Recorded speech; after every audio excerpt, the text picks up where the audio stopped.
Now we are going to talk China, how it works and its future. Because China is constantly a talking point for the West, either economically or for reasons of war. Now let me start by saying this, to clear up any doubt in your mind. 1.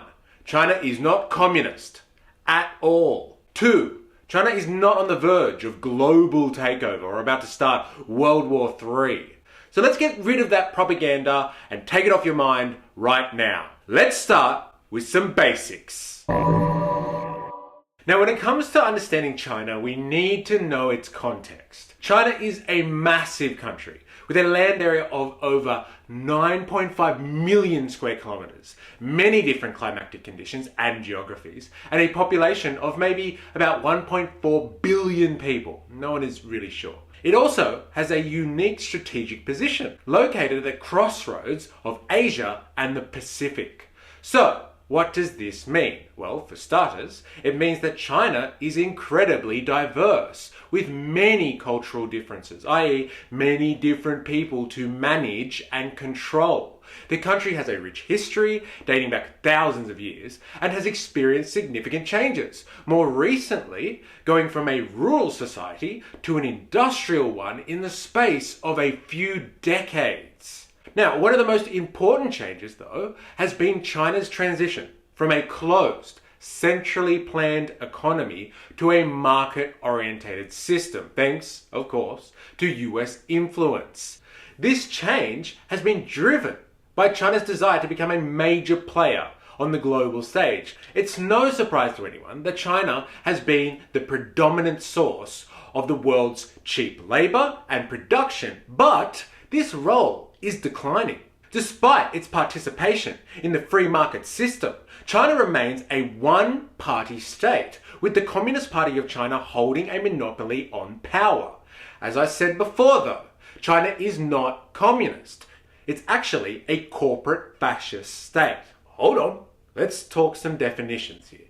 What is fascism? Well, fascism is a political ideology that emphasizes authoritarian government, nationalism, and corporate power.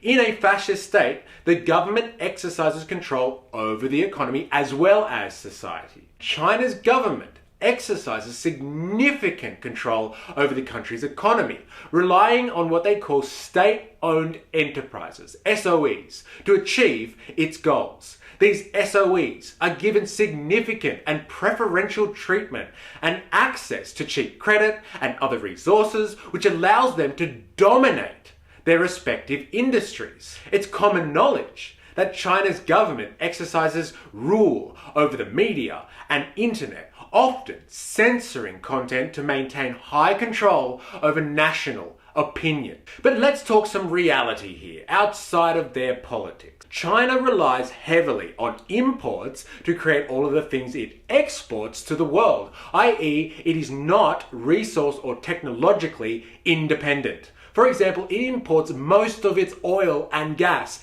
and gets all the technology that powers its industry from Germany.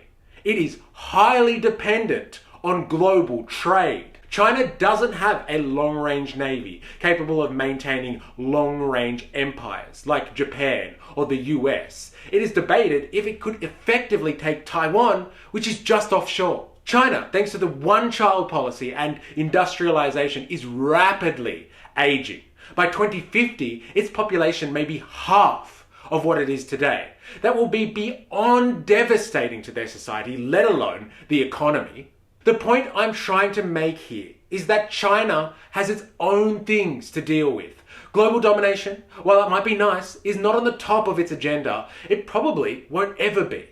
But ever since the Cold War finished, Western media has been looking for new enemies to feed the propaganda machine. So, all the World War III China-hyped propaganda that you hear is just that. Propaganda to keep you scared enough to want to maintain the status quo, meaning US global hegemony. Better the devil you know, right? Give me Uncle Sam over Xi Jinping any day. Remember what he did to Hong Kong? That could happen to you. So next time they start talking up World War III in the news with simulations of China's invasion of Taiwan, just remember, this is what they want you to think about. The real question you should be asking yourself is why. Remember, I am, you are, we are. I'm MysterE.